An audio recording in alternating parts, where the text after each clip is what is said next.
નમસ્કાર, સમાચારોમાં હું છું આપની સાથે હિરલ મહેતા। સ્થાનિક સ્વરાજની ચૂંટણી આવી ગઈ છે અને તેવામાં મતદારોનો મિજાજ જ ઉમેદવારોનું ભવિષ્ય નક્કી કરે છે।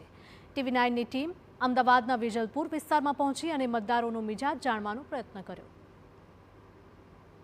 સ્થાનિક મતદારોની અનેક સમસ્યા છે, જેમાં સૌથી મોટી સમસ્યા રસ્તાના ખોદકામ તેમજ પાણી ભરાવાની છે। શું કહી રહ્યા છે વેજલપુરના મતદારો, ચાલો જાણીએ। અમદાવાદમાં ચૂંટણીનો માહોલ એક તરફ જામ્યો છે, ત્યારે બીજી તરફ જૂના કોર્પોરેટરો દ્વારા પોતાની ગ્રાન્ટ આડેધડ રીતે વાપરવામાં આવી હોય તે પ્રકારના આક્ષેપો અને દ્રશ્યો જોવા મળી રહ્યા છે।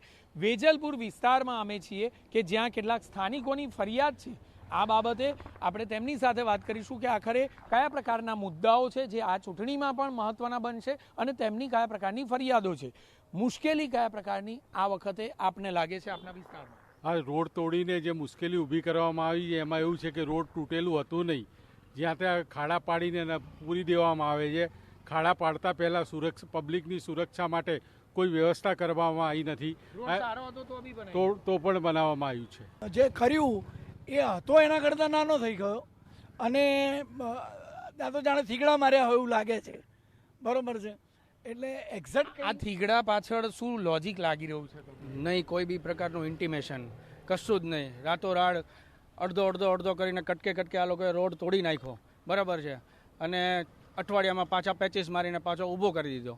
તો આ ચોખ્ખું દર્શાઈ આવે છે કે રોડ બનતો હોય તો પૂરો બને, આવી રીતે કટકે બસ આટલો 50% પણ નહીં, 20-30% ખાલી અહીંયા પેચીસ માર્યા છે।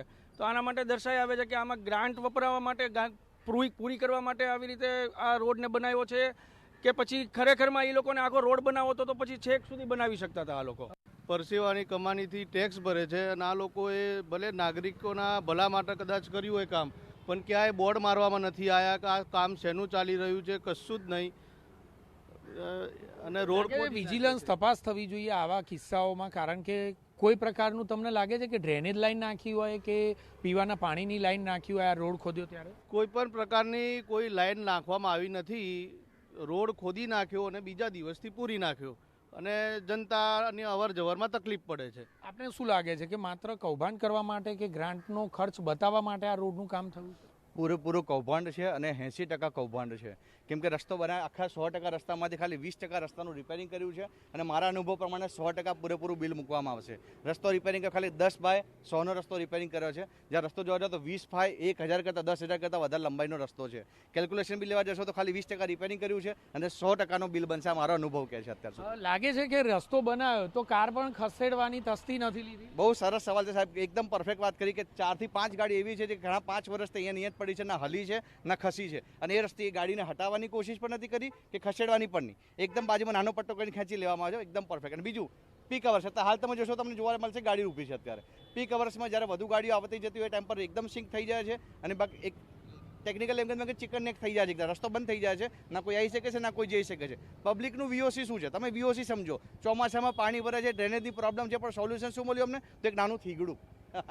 આપને શું લાગે છે આ જ ખર્ચ કદાચ કોર્પોરેશને અન્ય જગ્યા પર કર્યો હોત તો ફાયદો થયો હોત એવું લાગત કે આ વિસ્તારમાં સમસ્યા પાણીની, વરસાદી પાણીની છે? અહીંયા લગભગ વરસાદનું પાણી તો ભરાય જ છે, કારણ કે આટલા વિસ્તારમાં, વેજલપુર વિસ્તારમાં, બકેરી સિટીમાં સૌથી વધારે પાર્ટ 4થી લઈને અહીંયા તો ભરાય જ છે। તો એનું તો એ લોકોએ ધ્યાન રાખવું જ જોઈએ કે 20 વર્ષથી, આજનાથી નથી, 20 વર્ષથી અમે આ જગ્યા પર રહીએ છીએ, આ જગ્યા એ લોકોએ કરવું જોઈએ, કંઈ ને કંઈ સોલ્યુશન તો લાવવું જ પડે। એ લોકોમાં કહીએ તો જે રસ્તો છે, જે માર્ગ છે તે સારો હોવા છતાં પણ તેને ખોદકામ કરવામાં આવ્યું, કોઈ પણ પ્રકારની કામગીરી ખોદ્યા બાદ કોઈ લાઈન નાખવાની કે અન્ય કોઈ પણ પ્રકારના પ્રોજેક્ટના કામ કરવામાં આવ્યા નહીં અને આ જ રોડને ફરીથી નવેસરથી રીસર્ફેસ કરવામાં આવ્યો। આખરે આ પ્રકારની કામગીરી શંકાના દાયરામાં છે અને આ જ મુદ્દાઓને ધ્યાન પર રાખી અને આ વખત ચૂંટણીમાં મતદારો પોતાનો મિજાજ બતાવશે।